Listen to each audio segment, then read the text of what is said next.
नमस्कार, मी पंजाब डक हवामान अभ्यासक मुक्काम पोस्ट गुळी धामणगाव तालुका शिल्लोड जिल्हा परमी. राज्यामध्ये दरवर्षी 11, 12, 13, 14, 15 जुलै दरम्यान पाऊस येतो. हे कायमचं सर्वांनी लक्षात घ्यायचं. दररोज राज्यामध्ये काय होणार आहे, दररोज 2-2 दिवस एका भागात मुक्काम करणार आहे, चांगला पाऊस पडणार आहे आणि सर्व शेतकऱ्याचं पिकं जोमाने येणार आहेत. म्हणून हे सर्वांना सांगतोय. राज्यात सांगायचं झालं तर सगळ्याकडचे पिकं जोरात आहेत. कोणाचंच पीक सुकणार नाही, कारण की यावर्षी तुम्हाला मी म्हटलं होतं की यावर्षी असा पाऊस एकदम असा बंद होणारच नाही. म्हणजे नॉनस्टॉप चालू राहील.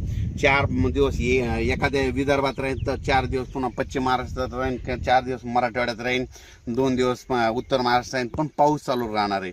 म्हणून हा अंदाज लक्षात घ्यायचा.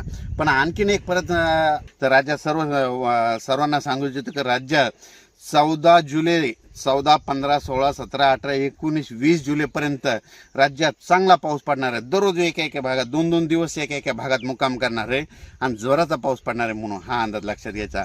ओढे नाले करणारा पाऊस राहणार आहे, काही ठिकाणी रिमझिम राहणार आहे. म्हणून हा अंदाज लक्षात घ्यायचा.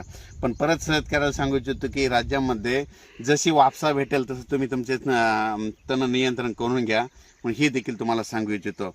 पण राज्यामध्ये सांगायचं झालं 24 जुलैपर्यंत चांगला पाऊस पडणार आहे. म्हणून हा अंदाज लक्षात घ्यायचा. परत एक सांगू इच्छितो की राज्यात अचानक वातावरणात बदल झाला तर लगेच एक मेसेज दिला जाईल. पाऊस पडल्याच्या नंतर राज्यामध्ये काय होतं की पुलाच्या फरशीवर पाणी येतं. माझी सर्वांना विनंती आहे की पुलाच्या फरशीवर पाणी आल्यास ते पूल ओलांडू नका, कारण की हे जे 10 ते 26 जुलैचा जे पाऊस पडणार आहे, 10 ते 26 जुलैपर्यंतच्या दरम्यानचा पाऊस पडणार आहे. वड्या नाल्याला पाणी येणार आहे आणि काय करतात, आपल्याला घरी जायची घाई असल्यामुळं पुलं ओलांडतात. म्हणून माझी सर्वांना एक विनंती, पुलाच्या फरशीवर पाणी आल्यास पुढे जाऊ नका म्हणून सर्वांना विनंती. अचानक वातावरणात बदल झाला तर लगेच एक मेसेज दिला जाईल. धन्यवाद.